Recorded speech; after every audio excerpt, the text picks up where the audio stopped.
마지막 세 번째는 무엇으로 건강한 교회가 될까라는 겁니다. 세 번째는 답이에요.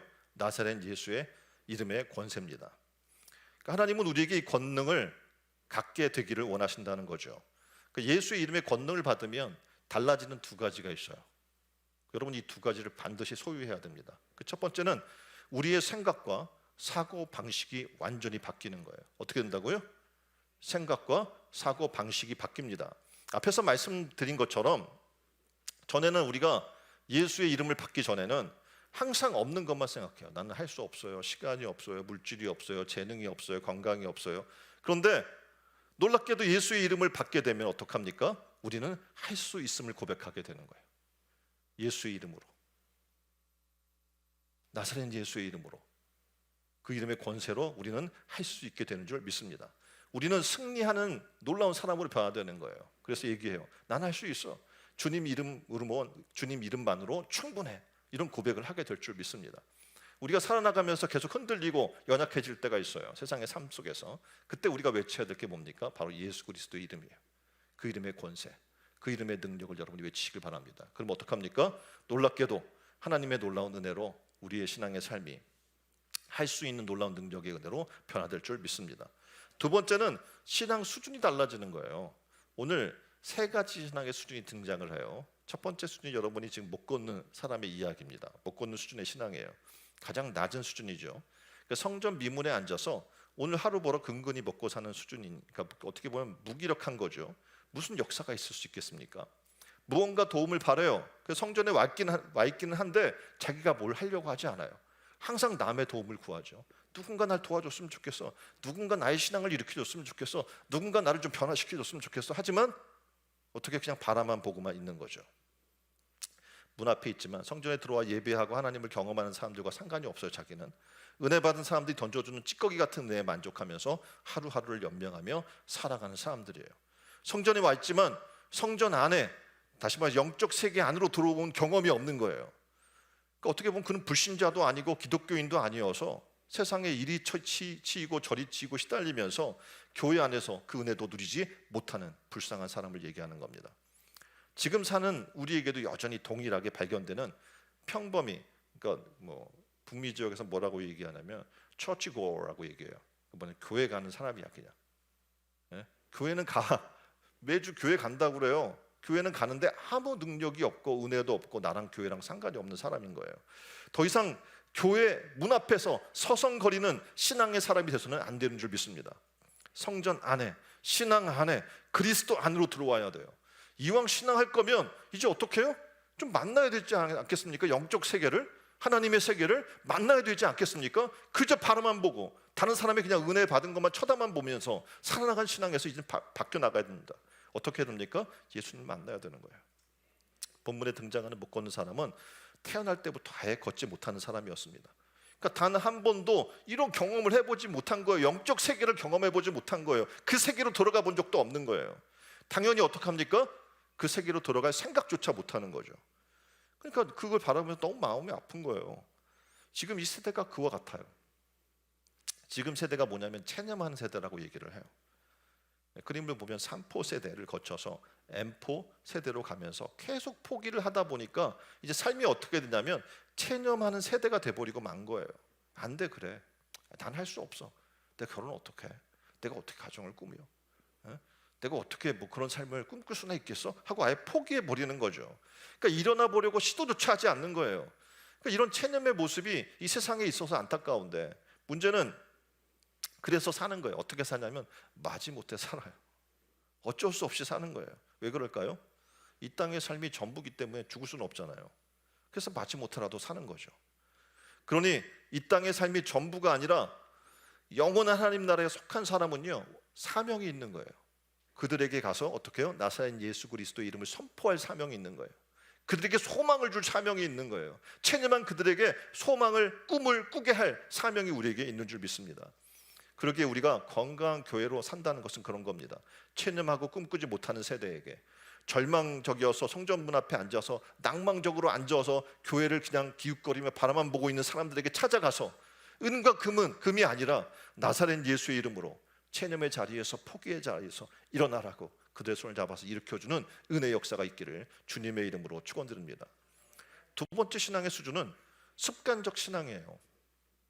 교회는 부지런히 들락거려요. 그러니까 매일 3번씩 기도하잖아요, 유대인들이. 근데 어떤 능력도 없어요. 권능도 없어요. 그 유대인들의 모습이에요. 그들의 신앙은 습관적이고 무의미한 신앙을 갖고 있습니다. 이런 신앙에서는 어떤 능력도 있을 수 없는 거죠. 우리의 모습을 한번 돌아보세요. 혹시 무늬만 그리스도인으로 살고 있는 것은 아닌지. 이 그림 보세요. 정말 비극입니다. 교회를 다니면서 말씀도 듣고 기도도 하고 구제도 하고 있지만 신앙이 무의미한 거예요. 그래서 무늬만 그리스도인인 삶을 살고 있는 겁니다. 그러니까 신앙이 무의미해요. 교회를 다니면서 말씀도 듣고 기도도 하고 구제도 하지만 신앙이 무의미한 거예요. 교회가 어려움을 겪어도 나랑 상관이 없어요. 하나님의 은혜로 교회가 건축돼도 자신과는 상관이 없어요.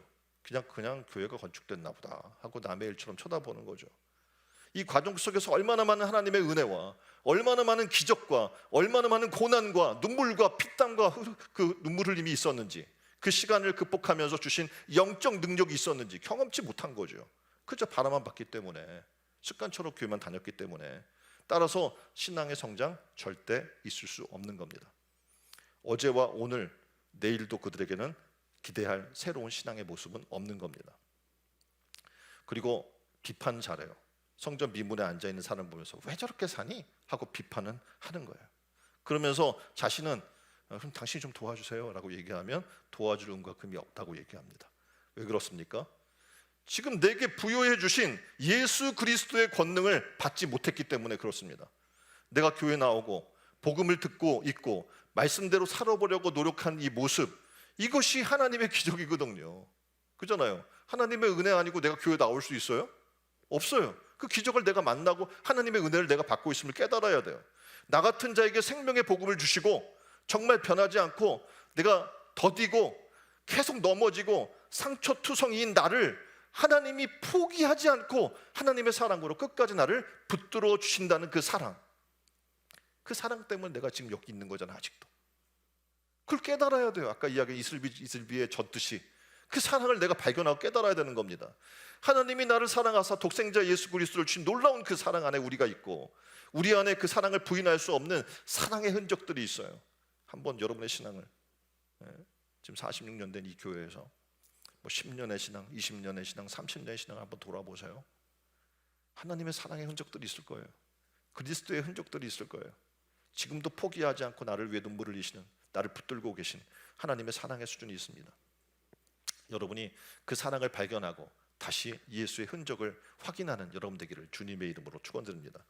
마지막 세 번째 신앙의 수준은 베드로와 요한 같은 사도의 신앙의 수준입니다. 저는 바라기는 여러분이 이 수준에 올라갔으면 좋겠어요. 바로 내 안에 있는 예수 그리스도의 이름에서 나오는 거예요. 그 수준은 별거 없어요. 내가 능력이 있는 게 아니에요. 그들은 우리보다 더 가난한 사람들이에요. 하루 정말 먹고 사는 사람이에요.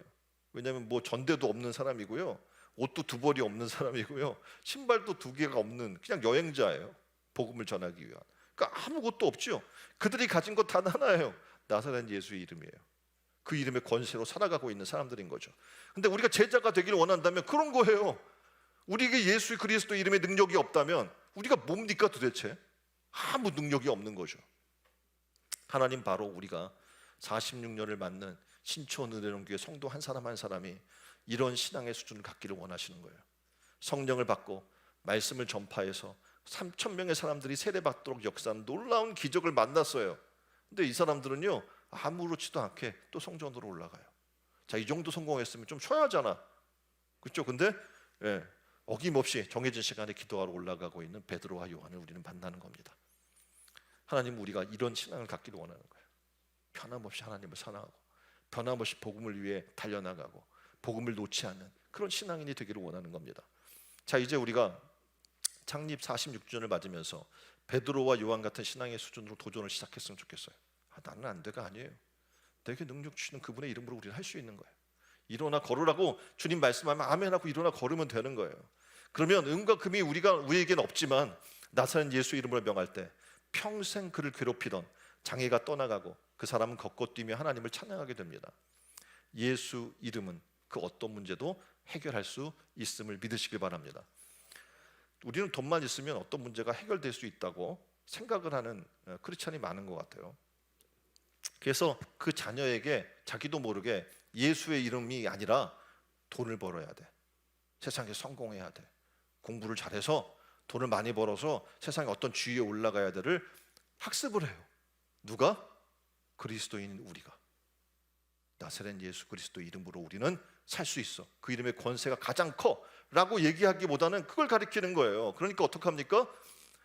다음 세대가 다 그렇게 생각하고 있는 거예요. 돈만 있으면 된대요. 네? 돈만 있으면 돼. 그래서 돈을 벌려고 악착같이 살아나가는 삶의 모습들이 있는 거예요. 그건 착각입니다. 오늘 모든 것을 가능케 하는 패스워드를 하나님이 지금 말씀하는데 그것이 바로 뭐냐면 예수의 이름이에요. 그러니까 여러분의 인생 안에 모든 장애의 문제를 해결하려면 패스워드 안에 주저하지 말고 어떻게 키워드를 뭘 치냐면 지저스라고 치면 되는 거예요. 자, 한 예를 듭니다. 스테판 토마스라고 하는 사람이 있어요. 예. 비트코인이라는 암호화폐 영상을 제작해 줬어요. 그래서 그 대가로 돈을 안 받고요, 7,002 비트코인을 받았어요. 그러니까 당시 비트코인 가격으로 따지면 4,600만 원 정도 되는 액수였어요. 근데 10년이 지났어요. 근데 이 돈이 비트코인 가격이 어마어마하게 올라갔는데 우리 돈으로 2,600억이 된 거예요. 횡재했죠. 네? 4,600만 원이 얼마? 2,600억이 된 거예요. 와, 어마어마해서 이 토마스가 전자지갑을 이제 열려고, 왜냐하면 이제 그동안 잊어버리고 있었던 거예요. 뭐 그거 돈으로도 안 주고 그걸 줬는데 하고 이제 그래서 열어보려고 했는데 비밀번호를 잊어버렸네. 비밀번호를. 근데 10번이 오류가 나면 전자지갑에 내장된 비트코인이 영영이 찾을 수 없게 되는 거예요. 자, 8번을 쳤는데 다 오류입니다. 이제 몇 번 남았어요? 2번 남았어요. 이제 치면 영영이 없어질 수 있으니까 어떡합니까? 못 치는 거예요. 그리고 비번도 안 가르쳐줘요. 심각한 우울증에 걸렸습니다. 비밀번호를 하나 기억 못해서 2,600억을 날리게 됐으니까 이제 2번 남아서 겁나서 비밀번호 첩을 업로도 못 내고, 이게 그 돈이 무슨 소용이 있습니까? 이 기사를 보면서 우리는 이런 생각을 하게 되는 거예요. 야, 저 사람의 인생이 우리의 인생과 같다. 물론 우리는 통장에 수천억은 없지만 아무리 우리 수중에 많은 재물과 금은 보화가 있으면 뭐합니까? 그것을 꺼내서 제대로 사용할 결정적인 비밀번호가 없다면 다 소용이 없는 거죠. 비밀번호를 영어로 얘기한다면 패스워드라고 저렇게 얘기를 하고 있어요. 패스 통과하기 위해서 필요한 암호를 얘기하는 거죠. 근데 결정적인 비밀번호를 우리가 모른다면 아무리 많은 것을 가졌어도 무용주물이 될 수 있다는 것을 우리를 깨닫게 해주는 한 사건입니다. 자, 여러분 교회를 다녀요. 신앙생활을 해요. 그럼 무엇으로 건강한 교회의 문을 열 수 있고 건강한 신앙의 문을 열 수 있을까요? 성경은 이야기해요. 그 비밀번호를 뭐라고 얘기해요? 바로 예수 그리스도의 이름이라고 얘기해 주는 겁니다. 은과 금이 아니라 내게 주신 놀라운 능력과 권세 이름 뭐요? 예수 그리스도. 한 번도 태어나서 선 적이 없는 앉아만 있던 자가 예수의 이름으로 듣고 섭니다. 설 뿐만 아니라 어떻게 해요? 찬양해요. 그리고 걷기도 하고 뛰기도 하고, 그것보다 더 큰 기적은 한 번도 들어간 적 없는 성전 안에 들어가 보게 되고 은혜의 세계 안으로 들어가게 되고 경험한 적 없는 지성소의 은혜를 경험하게 된 거예요. 자, 여러분 얼마나 놀라운 일입니까? 여러분 이 은혜를 경험했습니까? 영적 세계를 경험했습니까? 믿음의 세계를 경험했습니까? 구원의 은혜를 경험했습니까? 그렇다면 이제 어떻게 해야 됩니까? 그 경험한 사람들이요 초대해야 되는 거예요. 보면은 그림에 보면 중풍병자 친구를 메고 온 친구들이 있어요. 그래서 지붕을 뜯고 달아내린 사람들의 이야기를 우리는 압니다. 오늘 본문에도 걷지 못한 자를 메고 성전 미문까지 매일 데리고 온 사람들이 있습니다.